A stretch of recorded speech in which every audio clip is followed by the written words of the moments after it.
अस्सलाम वालेकुम, good morning. सुबह के 8:30 बजे जर्मनी से फ्रैंकफर्ट से। तो अभी सो के उठा हूँ। आप लोगों को वीज़ा के लिए कुछ लोगों ने क्वेश्चन किए हैं, तो उसके लिए मैं सोच रहा हूँ कि एक वीडियो जो है वो अपलोड करूँ। तो उसके बारे में मैं अभी बताता हूँ।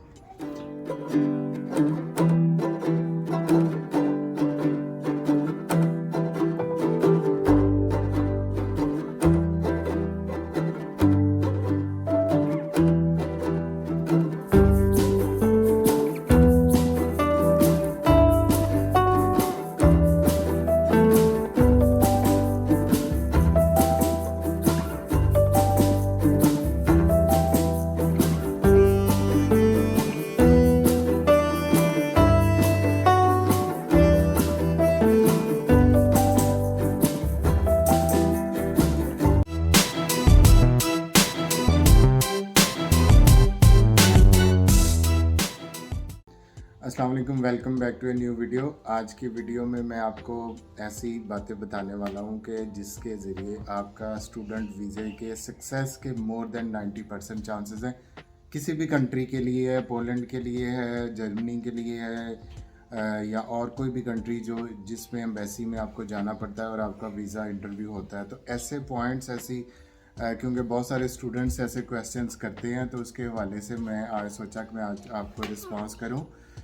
तो सबसे जो फर्स्ट थिंग जिसको आप यहीं से मैं स्टार्ट करता हूँ वो है, आपने अगर बाहर जाना है। एक मिनट मेरा बेटा, आप इधर बैठ जाओ ना। ये कहती मैंने भी वीडियो में आना है। मैंने कहा चलो आ जाओ साथ मेरे, हम लोग जर्मनी आए हुए हैं। तो ये कल बोले ना हिलाओ ना, चेयर पे बैठा हूँ। अच्छा, तो इसमें सबसे पहला स्टेप मैं कहता हूँ कि अगर आप स्टूडेंट वीज़े के लिए इंटरेस्टेड हैं तो सबसे पहले बैंक स्टेटमेंट अपनी जो है वो स्टार्ट कर लें। प्रोसेस शुरू करने से पहले अब्बा जी को कह दें कि जी हमें पैसे, मैंने बाहर जाना है, तो आप इसका या किसी तरह उसका अरेंज करें, आपके पैसा ही पैसा होगा। बैंक के अंदर पैसे हों।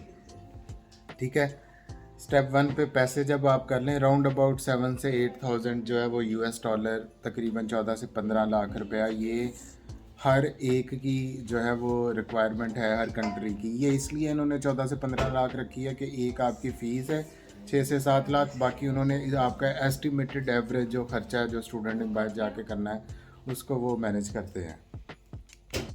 बैंक स्टेटमेंट जब आपकी बन गई, ये स्टेप आपका क्लियर हो गया, आपके अब्बा जी ने पैसे रखवा दिए हैं किसी तरह उनके बैंक में, अकाउंट में। स्टेप 2 पे आपको, जैसे मैंने अपनी वीडियो में बताया था कि कैसे आप यूनिवर्सिटी सर्च करनी है स्टडी इन पोलैंड या किसी भी कंट्री की। ये स्पेसिफिक वीडियो पोलैंड के लिए नहीं है। आप खुद से अपना स्टडी प्रोग्राम अगला सेलेक्ट करें। आपने बैचलर किया हो, आप मास्टर्स में उसी फील्ड में आगे स्पेशलाइजेशन देखें। और सर्च करने के हवाले से दो चीज़ें बड़ी इंपॉर्टेंट हैं, आपकी यूनिवर्सिटी की रैंकिंग के क्या वो क्यूएस रैंकिंग में है या उस कंट्री में उसकी रैंकिंग क्या है। ठीक है, और दूसरा जो है प्रोग्राम है वो आपके अलाइन करता है। ये नहीं है कि आपने पहले आईसीएस किया हुआ है और आप म्यूज़िक में जाना चाह रहे हैं। तो इस तरह के पैशन पाकिस्तानी स्टूडेंट्स के लिए काम नहीं करते। उनके अपने, उनको पता है कि यहाँ पे डाइवर्स फील्ड्स हैं और यहाँ पे लोग चले जाते हैं।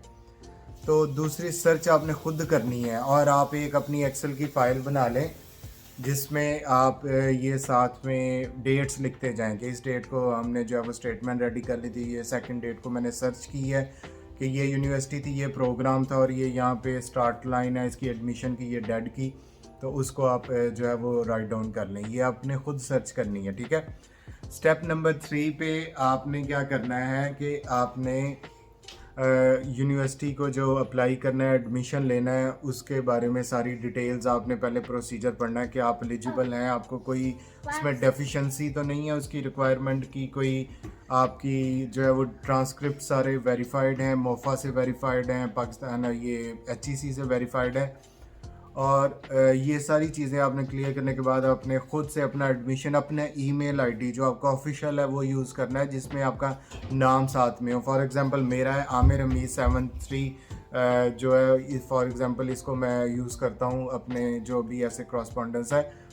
तो इस तरह के कोई पहले, जैसे मैंने पहले शुरू में रखा हुआ था कि हनी लाइक मी और हनी 007, तो इस तरह की ईमेल आईडीज़ नहीं होने चाहिए। आपका अपना ईमेल आईडी अपना ऑफिशियल जिसके नाम के साथ कोई नंबर रख लें, तो उसके साथ अप्लाई करें। ठीक है, जब आपने अप्लाई कर लिया, आपके ईमेल आईडी पे उसका एडमिशन लेटर आ गया, उसके बाद आपने किसी में भी एम्बेसी को स्टेप नंबर 4 पे आपने ईमेल खुद करनी है। ईमेल का क्या कॉन्टेक्स्ट होता है कि hi counsellor, this I got admission in this university, I am interested for master studies. तो ये चीज़ें okay, so then you have to say to your embassy that I have applied for my admission in higher studies and I am interested in moving there. Okay, I got this opportunity and I have this amount of fee that I am going to pay and I can bear all my expenses and I want to return to my country after these studies. Stop कर दो अभी।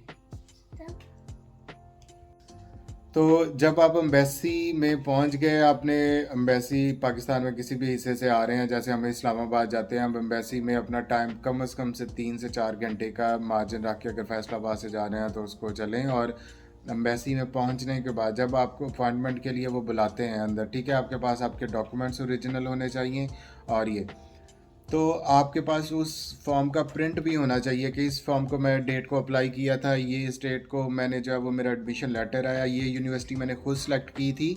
और सबसे important कि आपका जो है कि आपका जो है वो सारी चीज़ें आपके अपने पास है और आपने खुद इसको प्रोसेस किया हुआ है, ठीक है। अब एम्बेसी में इंटरव्यू कैसे होता है उसकी बातें आप सुन लें।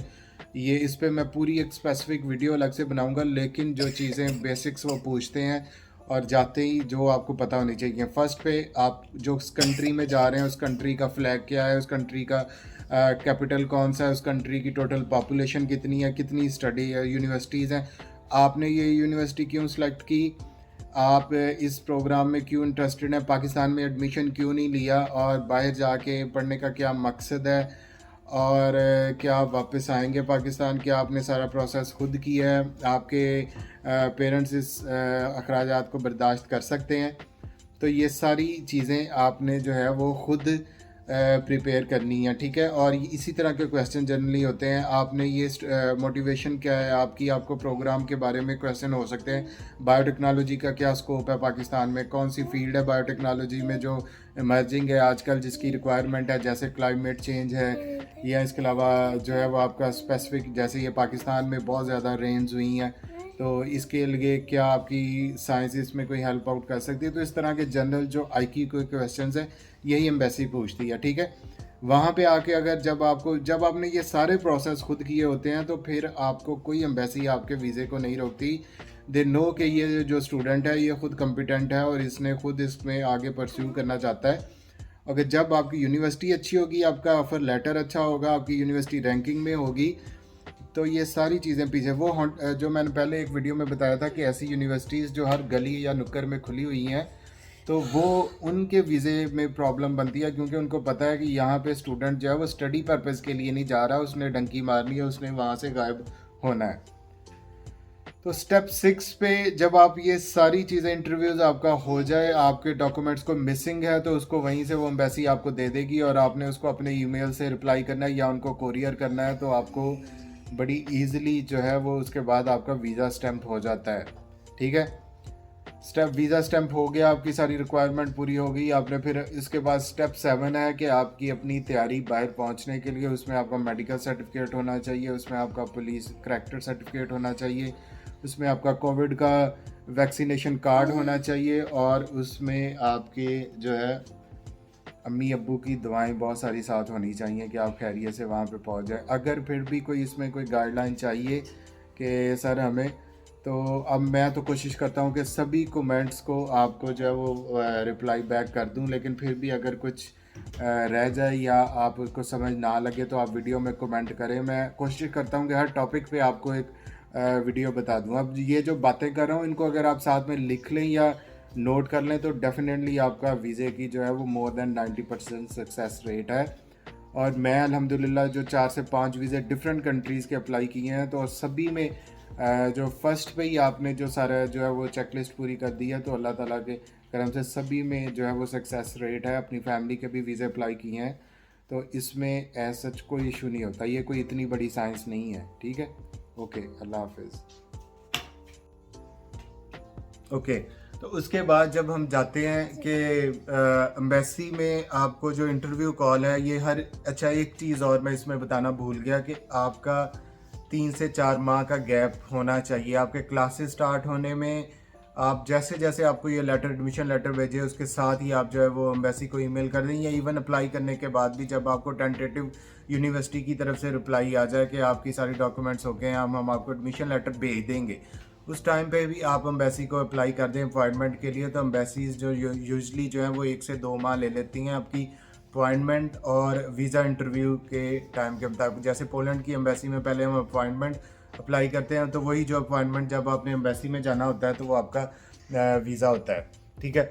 उसके बाद आपने जैसे ही एम्बेसी में, अब यहाँ तक मैंने आपको स्टेप्स बता दिए, एम्बेसी में आपकी अपॉइंटमेंट आ गई है। अब एम्बेसी पे अपॉइंटमेंट आने के बाद एम्बेसी में सबसे पहले अब अपनी चेक लिस्ट पूरी करनी है। हर एम्बेसी की एक गाइडलाइन है पूरी के स्टूडेंट के वीज़ा के लिए कौन सी इनको रिक्वायरमेंट है, क्या आपकी चेक लिस्ट में आपका फ़ोटो है, उनके अकॉर्डिंग आपका पासपोर्ट है, आपकी बैंक स्टेटमेंट की कॉपीज़ हैं, आपका एडमिशन लेटर है, आपका प्रीवियस जो सारे ट्रांसक्रिप्ट्स हैं वो ओरिजिनल आपके पास होने चाहिए। तो ये हर चीज़ को आपने टिक मारे के अलहदा से फ़ाइल बना के उसमें कि ये हमने सारी चीज़ें टिक कर ली हैं, ओके हैं। तो उसके बाद आपने जो है वो आपने करना है कि आप एम्बेसी आपने अपॉइंटमेंट दे दी। आप फॉर एग्ज़ाम्पल अगर 20 सितंबर की आपकी अपॉइंटमेंट है, आप वहाँ पे चले जाते हैं तो